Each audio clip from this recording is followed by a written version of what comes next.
Assalamualaikum warahmatullahi wabarakatuh. Perkenalkan, nama saya Untari, SPD MSI. Saya adalah dosen pada program studi Teknologi Laboratorium Medis. Saya mengampu mata kuliah Analisis Makanan Minuman kedua, di mana mata kuliah ini memiliki bobot 3 SKS, yaitu 1 SKS untuk teori dan 2 SKS untuk praktikum. Mata kuliah ini merupakan lanjutan dari mata kuliah Analisis Makanan Minuman yang pertama, di mana mata kuliah ini membahas mengenai undang-undangan yang mengatur bahan tambah pangan yang ditambahkan pada makanan dan minuman, dan beberapa bahan tambah pangan yang sering dipergunakan seperti bahan pewarna makanan, bahan pemanis makanan, bahan pengawet makanan, kemudian bahan penyedap rasa, pengemulsi, pengental, bahan antioksidan yang ditambahkan kepada makanan dan minuman, kemudian dan beberapa bahan tambah pangan yang dilarang atau tidak boleh dipergunakan pada makanan dan minuman. Adapun CPL pada mata kuliah ini adalah mahasiswa mampu memahami dan mengerti mengenai perundang-undangan tentang bahan tambah pangan pada makanan dan minuman. Kemudian mahasiswa mampu dan memahami apa saja bahan pemanis makanan yang diperbolehkan dan tidak diperbolehkan pada makanan dan minuman, serta bagaimana cara analisisnya. Mahasiswa diharapkan mampu dan memahami bahan pewarna makanan, baik yang diperbolehkan maupun yang tidak diperbolehkan untuk dipergunakan, serta bagaimana cara analisisnya. Kemudian mahasiswa mampu dan memahami bahan pengawet makanan yang diperbolehkan dan tidak diperbolehkan pada makanan, serta bagaimana cara menganalisisnya. Dan beberapa bahan tambah pangan yang dilarang untuk dipergunakan pada makanan dan minuman, serta bagaimana cara menganalisisnya. Adapun metode yang saya gunakan pada proses pembelajaran ini yaitu dengan menggunakan metode ceramah, di mana walaupun ini merupakan metode konvensional, tapi sampai saat ini metode ini sangat berpengaruh dan sangat baik untuk digunakan pada proses perkuliahan.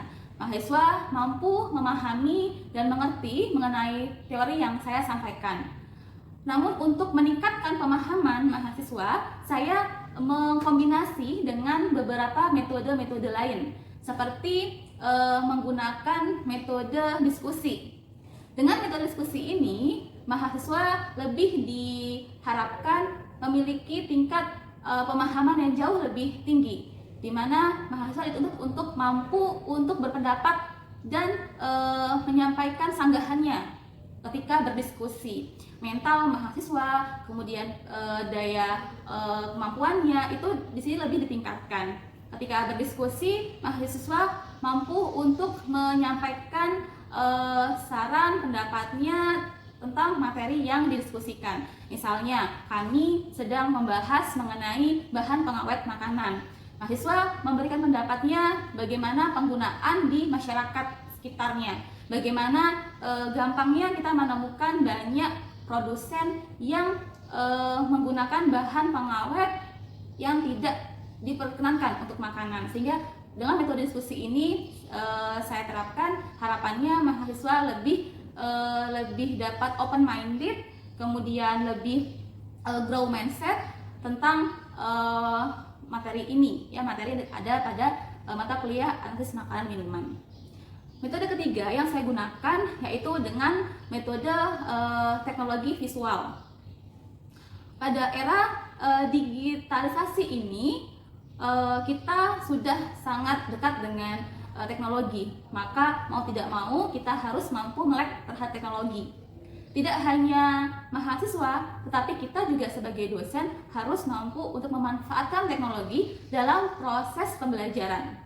Di sini saya memanfaatkan media video untuk lebih meningkatkan pemahaman mahasiswa mengenai bahan-bahan tambah pangan, baik yang diperbolehkan maupun yang tidak diperbolehkan, yang digunakan pada makanan minuman. Harapannya dengan penggunaan metode ini, mahasiswa lebih dapat memahami, menangkap materi dengan cara yang sangat baik seperti itu. Adapun penilaian. Nah, penilaian yang saya lakukan di sini saya bagi menjadi 3 kelompok. Kelompok yang pertama adalah dengan metode itu tugas. Ya, tugas ini berbobot 40%. Bobot 40% ini terdiri dari tugas mandiri dan tugas kelompok. Tugas mandiri itu menuntut mahasiswa untuk mampu bagaimana bertanggung jawab terhadap dirinya sendiri. Dia mengerjakan tugas untuk dirinya sendiri. Kemudian untuk tugas kelompok, mahasiswa diharapkan mampu untuk bekerja sama dengan timnya, misalnya dalam memecahkan suatu kasus. Misalnya kasus penggunaan bahan tambah pangan berupa boraks di masyarakat. Mereka dapat berdiskusi, bisa saling teamwork dalam kelompoknya. Kemudian penilaian yang ketiga itu saya ambil dari ujian tengah semester. Ujian tengah semester ini memiliki bobot sebesar 30%. Harapannya mahasiswa mampu memahami teori yang sudah saya berikan dari pertemuan yang pertama hingga pertemuan yang ke-7. Jadi UTS ini saya lakukan pada pertemuan yang ke-8.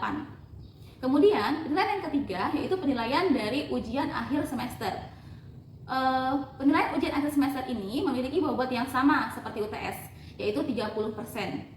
Pada ujian ini diharapkan mahasiswa mampu memahami materi yang sudah diberikan dengan sangat baik, sehingga total dari penilaian yang bersumber dari tugas, UTS, dan UAS menjadi 100%. Begitulah pemaparan singkat mengenai mata kuliah analisis makanan minuman kedua yang saya ampu. Terima kasih. Oke, selamat siang semuanya. Assalamualaikum warahmatullahi wabarakatuh. Perkenalkan, nama saya Untari SPD MSI. Saya adalah dosen yang akan mengampu mata kuliah analisis makanan minuman kedua. Ya, di sini adalah mata kuliah yang lanjutan dari mata kuliah sebelumnya, yaitu analisis makanan minuman pertama yang kalian dapatkan di semester sebelumnya. Gitu. Pada siang hari ini saya akan membawakan satu topik ya mengenai bahan kimia berbahaya pada makanan dan minuman. Kan pasti sudah sering gitu ya jajanan di luar, minuman di luar gitu, yang kadang kita nggak tahu apakah ada bahan berbahayanya yang dapat berefek negatif bagi kesehatan kita. Biasanya kita hanya tahu yang penting enak saja, yang penting kenyang, udah. Kadang kurang peduli gitu terhadap kesehatannya, nggak memikirkan ada bahan berbahayanya atau tidak. Gitu. Pada siang hari ini tujuan pembelajarannya adalah bagaimana mahasiswa mampu mengetahui jenis-jenis bahan tambah pangan yang berbahaya ya pada makanan dan minuman, serta mahasiswa dapat mengetahui bagaimana sih cara menganalisisnya. Cara mengetahui bahwa ada bahan tambah pangan berbahaya di dalam makanan dan minuman tersebut. Gitu. Ibu mulai saja, ya. Jadi sebenarnya apa sih bahan tambah pangan itu? Bahan tambah pangan itu merupakan bahan atau campuran bahan yang secara alami bukan berasal dari bahan pangan tersebut, tetapi dia ditambahkan, ya, ke dalam bahan pangan dengan tujuan untuk mempengaruhi sifatnya dan dapat mempengaruhi bentuk dari bahan pangan tersebut. Misalnya nih, ibu tambahkan, ibu sebagai produsen, begitu, produsen makanan, ibu tambahkan pewarna supaya menarik perhatian, supaya orang yang beli juga, kayaknya enak nih warnanya ngejreng, begitu ya, warnanya itu cerah. Ibu tambahkan pemanis deh, supaya lebih manis lagi, supaya anak-anak kecil suka. Gitu. Nah, itu adalah bahan tambah pangan yang bukan secara alami ada di bahan tersebut, ya. Nah, apa tujuannya dari penambahan bahan pangan tersebut?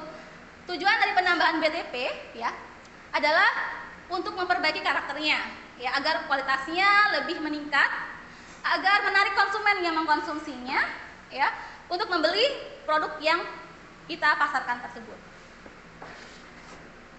Oke, bahan tambah pangan yang berbahaya. Bahan tambah pangan ada dua sebenarnya. Ada bahan tambah pangan yang alami, yang baik untuk kesehatan dan tidak berpengaruh apapun, misalnya kayak bahan alam, kunyit, pewarna nih, kunyit misalnya, atau apa biasanya yang kalau kita kasih pewarna, yang kalian tahu deh, yang sering kalian pakai di rumah, pandan, oke, warna hijau dari pandan, gitu ya. Apalagi buah naga, ya biasanya kita pakai warna buah naga ya. Jadi kadang kita juga bisa pakai dari bahan-bahan alami untuk memberikan warna, tetapi dia punya kekurangan, tidak secerah warna yang dari bahan tekstil, gitu ya, atau bahan tambah pangan yang berbahaya lainnya. Bahan tambah pangan yang berbahaya ini adalah bahan kimia, ya, kimia dalam bentuk tunggal maupun campuran ya yang dapat membahayakan kesehatan dan lingkungan hidup secara langsung ataupun tidak langsung. Ya, dia punya sifat apa? Karsinogenik, menyebabkan kanker, begitu. Bersifat teratogenik, mutagenik, begitu, dan korosif ataupun iritasi. Dan semua ini itu diatur di dalam Peraturan Menteri Kesehatan Permenkes ya nomor 472 Permenkes Pers 5/1996 mengenai pengamanan bahan berbahaya bagi kesehatan. Jadi sudah diatur, sudah ada undang-undangnya yang mengatur mengenai penggunaan bahan kimia. Jadi ada bahan kimia atau bahan tambah pangan yang tidak diperbolehkan dipergunakan dan ada bahan tambah pangan yang diperbolehkan dipergunakan untuk makanan. Ya, secara alami kayak tadi. Misalnya kunyit itu boleh, ya, pandan boleh, nggak masalah gitu. Nah, jadi apa saja sih sebenarnya bahan kimia berbahaya yang ditemukan di dalam makanan? Sebenarnya banyak ya, sangat banyak bahan kimia berbahaya yang sering ditemukan di makanan. Tetapi pada umumnya ada 4 bahan berbahaya yang sering sekali ditemukan dan disalahgunakan di dalam makanan. Apa aja itu? Yang pertama ada boraks, ya, sering nggak dengar kata boraks? Di mana? Bakso ya, di TV-TV sering ya dengar berita tentang makanan mengandung boraks atau bakso mengandung boraks gitu ya. Oke, ini salah satu bahan kimia berbahaya. Ada lagi formalin, sering dengar? Sering juga di TV gitu ya misalnya. Kemudian apa? Rodamin B. Kemudian metanyl yellow atau kuning metanil. Nah, ini adalah ada bahan pengawet ya, ada bahan pewarna makanan yang sering kita temukan di makanan, paling sering dipakai masyarakat gitu ya. Oke, ini ya contoh gambarnya. Ini boraks dan ini sering loh kita temukan penggunaannya ini. Ya, ini gambar ayam jago. Ini kalau kita search di di Shopee gitu ya, sering sekali kita menemukannya dan gampang untuk dibeli. Ini formalin. Ini adalah rodamin B, pewarna makanan untuk warna merah, dan ini metanyl yellow ya, pewarna makanan untuk yang kuning. Sebenarnya dia bukan pewarna makanan untuk makanan, tapi dipakai untuk makanan, jadi salah gunakan ya, oleh produsen. Nah, kenapa bahan tersebut berbahaya ya? Kenapa dia berbahaya tapi masih digunakan gitu? Kenapa sih para produsen itu sudah tahu itu berbahaya tapi masih digunakan untuk bahan pangan? Alasannya adalah bahan kimia tersebut mudah diperoleh di pasaran. Kayak tadi Ibu bilang, boraks gitu ya. Kita search aja di Shopee gitu ya. Itu kita bisa menemukan loh dan kita bisa beli secara online. Mudah kita menemukannya. Apalagi harganya murah, iya, harganya relatif murah, lebih murah dibandingkan kita menggunakan bahan yang memang diperuntukkan untuk makanan. Ya. Kemudian pangan yang mengandung bahan tersebut menampakkan tampilan fisik yang lebih menarik. Kalau kita pakai pewarna tekstil, cukup sedikit saja konsentrasinya itu sudah memberikan hasil warna yang sangat mencolok gitu. Dibandingkan kita menggunakan pewarna yang memang untuk makanan. Gitu. Jadi para produsen lebih untung ya, cukup sedikit yang dipakai tapi hasilnya lebih terlihat.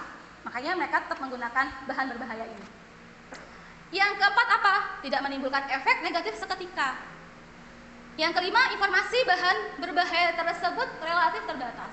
Jadi apalagi kalau orang-orang yang tinggal di daerah yang lumayan agak pinggir begitu ya, mereka jarang memperhatikan kesehatan, jarang memperhatikan gizinya, dan memperhatikan berbahaya atau tidak. Yang penting mereka bisa membelinya dengan harga yang lebih murah, kenyang, enak, selesai.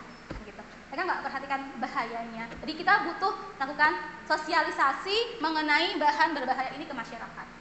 Gitu. Mungkin nanti akan jadi PR nih buat kita bagaimana kita bisa men-share itu ke masyarakat, ya, supaya orang di sekitar kalian juga bisa tahu, ya, bahwa kita harus aware gitu, terhadap makanan yang kita konsumsi. Dari keempat tadi, kita akan membahas satu topik ya mengenai boraks dulu. Ya. Boraks merupakan senyawa dengan nama kimia adalah natrium tetraborat. Berbentuk kristal lunak, dia warnanya putih, begitu. Boraks bila dilarutkan di dalam air dia akan terurai, ya, dia mudah larut di dalam air, akan menjadi natrium hidroksida dan asam borat. Makanya sifatnya asam, ya, kalau kita uji menggunakan lakmus. Nah, ini adalah penampakan dari boraks. Bentuknya putih begini ya, seperti garam, tetapi dia lebih kecil. Ini yang pure analitik. Kemudian ini adalah struktur kimia dari natrium tetraborat. Menurut Peraturan Menteri Kesehatan RI nomor 33 tahun 2012 tentang bahan tambahan pangan, boraks ini adalah salah satu yang termasuk ke dalam jenis bahan tambahan berbahaya, ya, yang tidak boleh dipergunakan di dalam makanan. Nah, ini contohnya, ya. Ada juga yang dalam bentuk, ya, cair, kadang orang menjualnya gitu.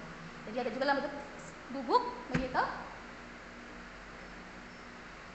Penyalahgunaan boraks pada makanan itu biasanya supaya makanannya itu lebih kenyal, gitu ya. Biasanya itu digunakan oleh produsen, para penjual bakso, gitu ya, para penjual mie, kemudian para penjual apa lagi? Para penjual apa? pempek, ya bisa. Apa lagi? Biasanya sering pakai tahu, ya, gitu. Jadi sering banget kalau kita melihat penggunaannya pada bahan makanan ini. Pada bakso, mie, begitu, pada tahu, ya. Bahaya boraks bagi kesehatan bisa menyebabkan beberapa hal, ya, seperti gangguan susunan syaraf, fungsi ginjal bermasalah, dan kerusakan pada organ hati. Nah, bagaimana ciri-ciri makanan yang mengandung boraks, gitu ya? Secara umum teksturnya itu lebih kenyal, ya, dibandingkan yang tidak ada boraksnya, gitu.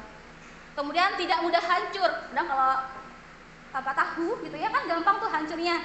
Nah, kalau kita pakai boraks dia lebih bagus teksturnya. Dimana dia memperbaiki tekstur dari tahu tersebut. Jadi nggak gampang hancur. Kemudian lebih kenyal gitu ya. Kemudian bahan pengenyal pada makanan digunakan untuk kerupuk juga. Jadi kita sering juga bisa lihat pada kerupuk, ada semuanya, atau mie seperti itu. Ini adalah beberapa contoh bahan makanan yang mengandung boraks. Sebenarnya apa sih kegunaan yang sebenarnya pada boraks tersebut? Boraks kan bukan bahan tambah pangan yang diperbolehkan, ya. Jadi sebenarnya boraks ini penggunaannya adalah pertama pada campuran pembuatan gelas, gitu. Kemudian pada salep kulit. Oke, kemudian pada obat sariawan, ini biasanya boraks gliserin, ya. Dan ada juga pada campuran pupuk tanaman. Coba kalian bayangin nih, yang seharusnya penggunaannya itu untuk obat sariawan, untuk apa lagi, pengawet kayu, salep kulit, tapi ini malah dipakai untuk makanan, ya, walaupun dengan konsentrasi yang tidak besar biasanya. Oke, ini adalah contoh gambar produk makanan yang mengandung boraks, dan ini biasanya kita sering lihat di berita, ya, di berita televisi sering muncul tuh makanan mengandung boraks investigasi, begitu ya. Saya nonton TV tuh, ya, sering ya lihat banyak produsen yang disamarkan suaranya, begitu. Tapi dia mengaku kalau dia menambahkan boraks di produk olahan yang dia buat. Gitu. Nah, ini contohnya ada boraks pada mie, kemudian boraks pada kerupuk, gitu ya. Ini sering sekali digunakan. Kalau pada umumnya boraks pada kerupuk mereka sering bilang itu bleng. Kita pernah waktu itu wawancarai, ya, sama pembuat kerupuk, ya. Jadi dia bilang dia emang menambahkan bleng. Dia nggak bilang saya nggak nambahkan boraks kok, gitu. Saya nambahkan bleng, gitu. Padahal bleng sama boraks kan sama, ya, gitu. Jadi tingkat pengetahuan mereka yang kurang sehingga mereka menganggap udah boleh aja tuh bukan boraks, itu bleng, gitu, ya.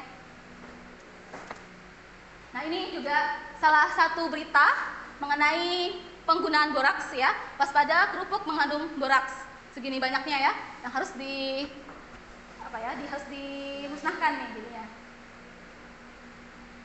Oke. Analisis boraks itu bisa secara kualitatif dan juga bisa secara kuantitatif. Ini penting sekali. Bagaimana kita itu bisa mengecek sendiri boraks yang terkandung di dalam makanan, gitu ya. Nah, ada dua metode analisisnya, ya, secara kualitatif dan secara kuantitatif. Kalau secara kualitatif itu kita menguji berapa banyak ya, berapa banyak kadar boraks yang terkandung di dalam bahan makanan tersebut gitu. Misalnya nih, kita ambil sampel. Kita ambil sampel kerupuk. Kita analisis. Ada boraksnya berapa persen gitu. Berapa persen boraks di dalam kerupuk tersebut. Untuk mengetahui jumlah kadar boraks secara kuantitatif biasanya kita menggunakan spektrofotometri UV vis gitu. Kita bisa melihat berapa panjang gelombangnya, nanti dikonversi sebagai nilai konsentrasi boraks. Kemudian kalau secara kualitatif, nah tadi kalau kuanti mengetahui seberapa banyak, kalau kuali kira-kira gimana tuh? Ya betul, untuk mengetahui ada atau tidak ada boraks pada makanan tersebut begitu.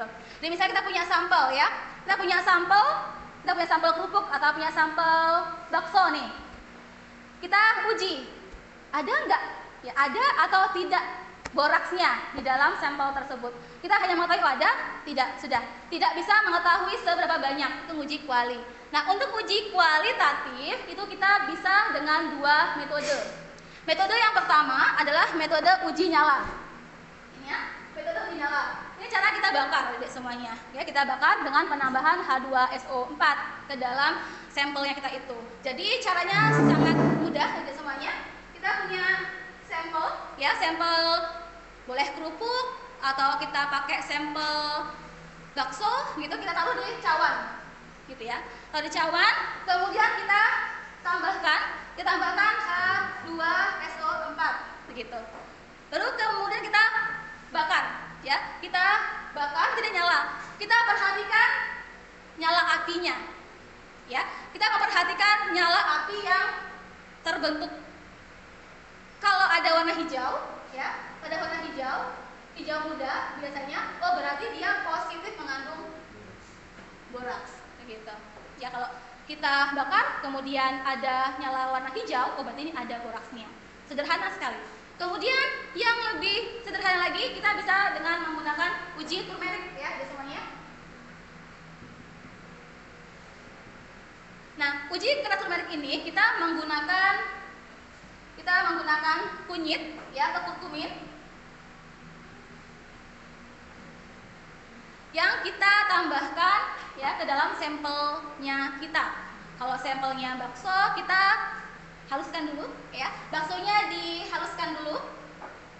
Kemudian kita kasih air sedikit ya. Kita kasih air. Nanti di sisi lagi kita punya boleh pakai kertas saring. Kertas saringnya kita celupkan ke dalam larutan kunyit ya. Kita punya satu wadah yang di sini mengandung kunyit ya, kunyit kita larutkan. Nanti kita taruh kertas saring, kita rendam beberapa saat gitu ya, sampai terserap kunyitnya ke dalam kertas saringnya gitu. Ya, nanti setelah mungkin kira-kira 2 menitan kita ambil tuh kertas saringnya ya, kita taruh sini misalnya, sudah siap sebagai kertas turmerik. Uji sampelnya setelah bakso yang kita haluskan, kita kasih air tadi ya, siap, kita ambil sarinya, diteteskan ke dalam kertas turmerik tadi. Bagaimana tahunya kok dia positif mengandung boraks? Kalau terjadi perubahan warna di kertasnya tadi. Tadi awalnya pasti warnanya kuning kan ya, kunyit gitu. Kalau dia positif mengandung boraks, maka kertas ini akan berwarna merah. Ya, warna merah ini menandakan dia positif boraks, dan kalau dia itu tidak menunjukkan perubahan warna, tetap stay warna kuning, berarti dia tidak mengandung boraks. Gitu. Jadi ini adalah beberapa metode analisis boraks secara kuanti dan kualitatif.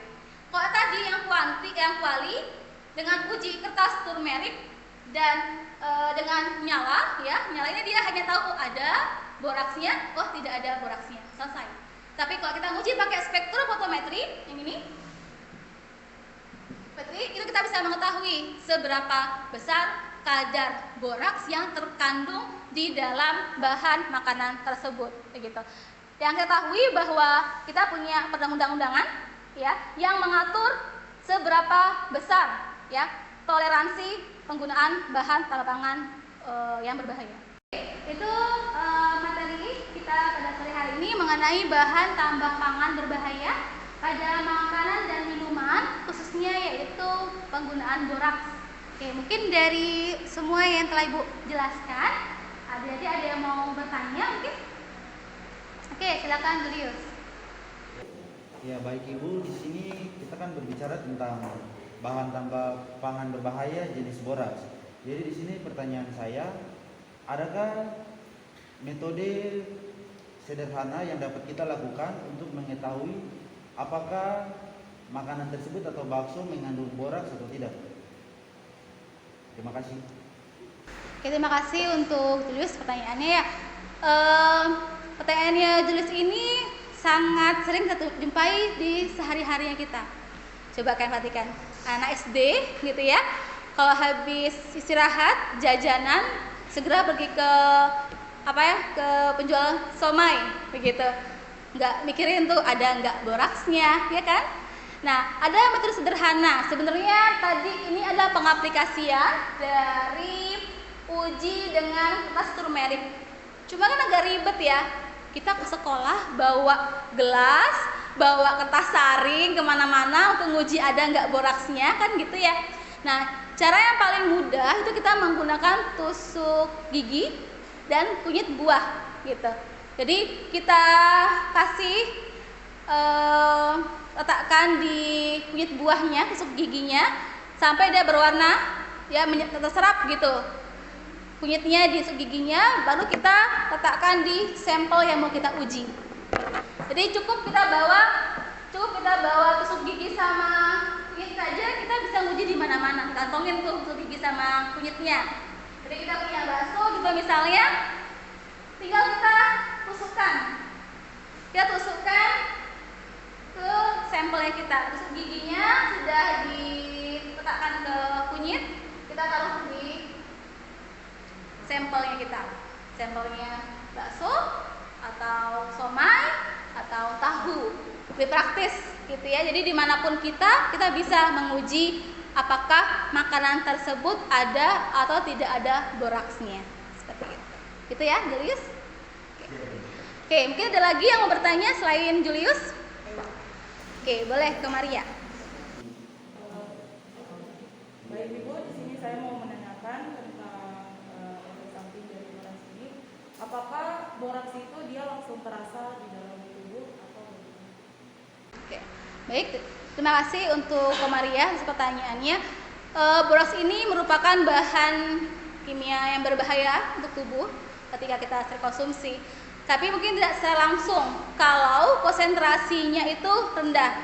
Jadi efek samping dari pengkonsumsian boraks ini tergantung dari banyaknya boraks yang digunakan di makanan tersebut. Ya, jika jumlahnya banyak atau konsentrasinya banyak, lebih terasa begitu. Biasanya ini terdetek ketika digunakan dalam range waktu yang panjang dengan jumlah yang banyak. Makanya secara kumulatif di tubuh tertimbun begitu ada semuanya ya.